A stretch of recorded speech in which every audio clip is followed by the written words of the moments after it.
Hero in 60 seconds, Bellator. The blue-bounding bulldog brings a bunch of ballsy boys to batter the bad bastards by barrages of bolter bangs. Behold, what many an enemy see right before their day is thoroughly ruined. Bellator's active summons babytors, in sectors, one for each turn that Bellator was in the fight, up to however many free hexes there are in melee range of the target. The babytors drop to hexes next to Bellator first and then fan out further out.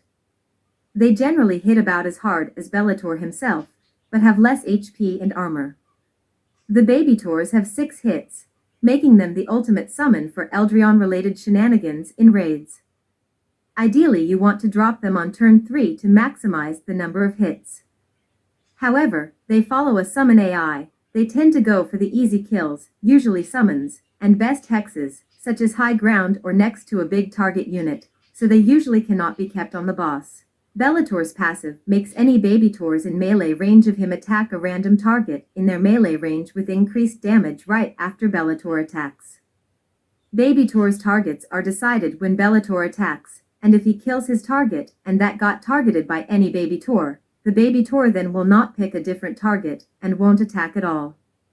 This is probably caused by the game trying to execute the attacks simultaneously, but displaying them sequentially. Still, would be nice if this got changed, so that you're never cheated out of combo-triggered attacks. Ideally, you want to position Bellator so that you always trigger 2 combo attacks on bosses. Bellator has medium HP and kinda low armor, but this gets compensated by him equipping a pauldron. He can only attack in melee with 6 hits of low attack, low pierce bolter damage. This makes him bad at dealing with armored enemies, perfect for handling scarab swarms and terrible at handling tyrannid swarms. These get armor. However, his 6 hits and the fact that his babytors also have 6 hits makes him one of the best damage dealers in guild raids when you can bring Eldrion or other damage buff to bear. You can further improve this synergy by using Anchi to recharge his ability, in which case you want to summon on turns 2 and 3. Except against Morty and Screamer. Mobility of 4 and range 1 brings him to the golden average of reach 5.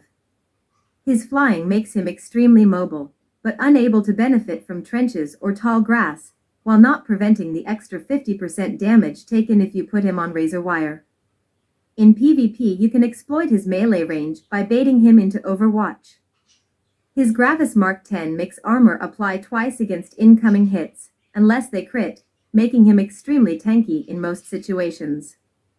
For example, physical gets negated almost completely, and even piercing gets reduced to only 64%.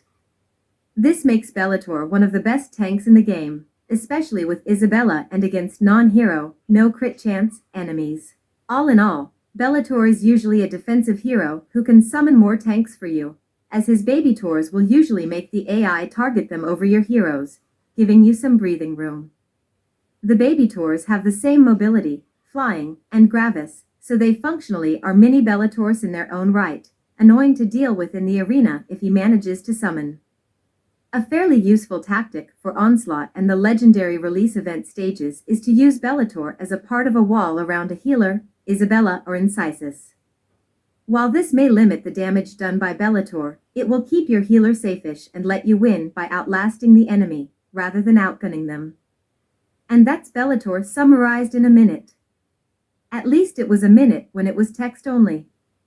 If you feel like I missed something, feel free to scold me in the comments. Bell on, Tactician.